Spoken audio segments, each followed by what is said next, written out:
2 weeks ago, the Seattle Seahawks destroyed the New England Patriots 29-13 in Super Bowl 60, with Kenneth Walker winning MVP and Sam Darnold finally proving the doubters wrong. But here's what nobody's talking about. They have $74 million in cap space and 18 free agents to pay.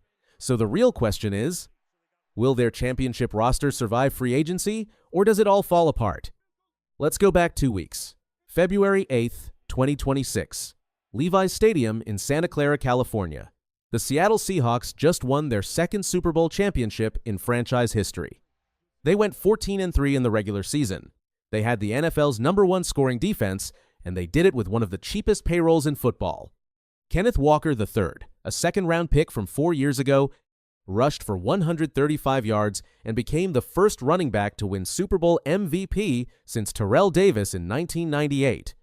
Sam Darnold, a quarterback everyone called a bust just 8 years earlier, threw touchdown passes and didn't commit a single turnover in the biggest game of his life. +1. But the star of the show? Mike Macdonald's defense.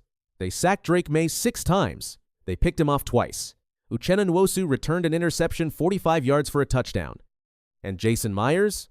He set a Super Bowl record by making all 5 field goals. This was domination. This was a team built to win now. Here's where it gets interesting. They picked dead last in the draft, number 32 overall.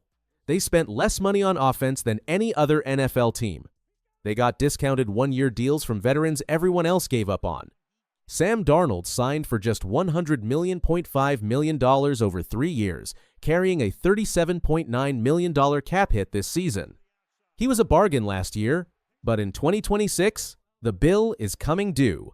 And right now, that same roster is about to rip itself apart.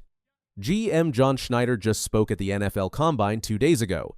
He said something everyone's talking about. The Seahawks want to bring everyone back. They want Kenneth Walker. They want cornerback Riq Woolen. They want safety Coby Bryant. They want edge rusher Boye Mafe. They want receiver Rashid Shaheed. The Seahawks have $74 million in cap space, the 5th most in the entire NFL. On paper, they're rich. In reality, that money is already spoken for. Think about this. Sam Darnold is locked in for 2026. He gets $15 million guaranteed on Friday, February 13th. That happens automatically. Cooper Kupp stays too, but his cap hit jumps to $17.4 to $7 million next season. Because of the Seahawks' unique contract structures, $17.5 million of Sam Darnold's salary just became fully guaranteed on Friday, locking him in for 2026, whether they want to extend him or not. The $74 million sounds huge until you realize the Seahawks want to extend Jackson Smith-Njigba. He just won NFL Offensive Player of the Year. He deserves top-tier money. They also want to extend Devin Witherspoon, their star cornerback. He was a crucial piece of their #1 defense. So the math gets tight real fast.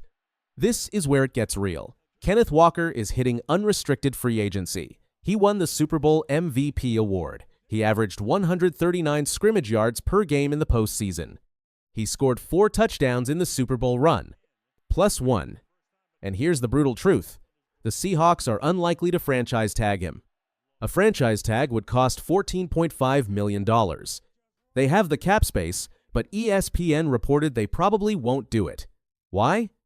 Because GM John Schneider has only used the franchise tag twice in his entire 16-year tenure. He doesn't like paying that way. Instead, Walker is expected to hit the open market and demand around $13.5 million per year on a 3-year deal.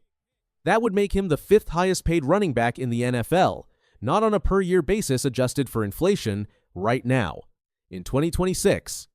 Here's what makes this complicated. Walker's backup, Zach Charbonnet, tore his ACL in the playoffs. Charbonnet had 12 rushing touchdowns this season. He was the short yardage back. Now he'll miss a significant portion of 2026.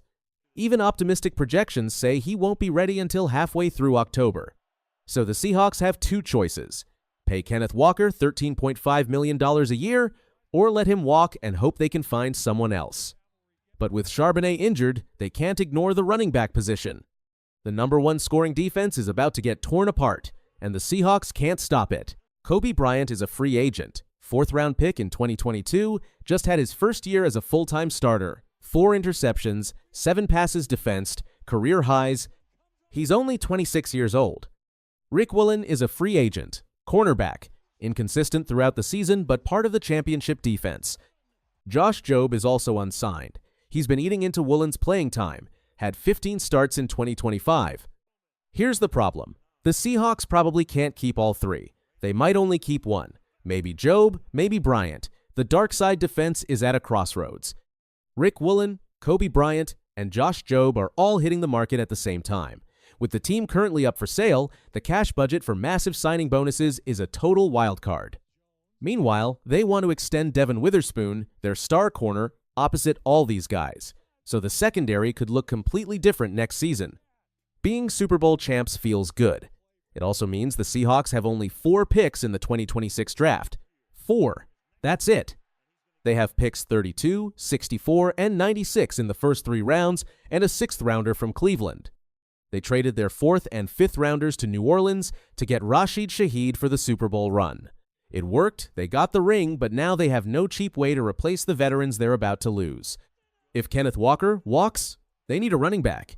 If Riq Woolen leaves, they need corner depth. If Boye Mafe wants out, they need edge rush help. 4 picks can't fix all of that. John Schneider was asked directly at the Combine, will you extend Sam Darnold? Will you give him more money now? His answer was blunt, no. Schneider said Darnold signed a 3-year deal and reminded reporters there's 3 years left. The Seahawks don't do early extensions. They never have under Schneider. This isn't new strategy. Cam Chancellor tried to hold out over a restructure back in 2015. Schneider didn't budge. Russell Wilson wanted an extension with 2 years left on his deal. The Seahawks traded him instead.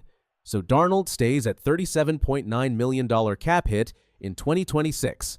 No change, no negotiations until year 3. But everyone else? That's negotiable, and the money is tight. The cap space looks big on paper. But after the Super Bowl taxes kick in and the guaranteed deals stack up, Seattle's actual flexibility shrinks fast.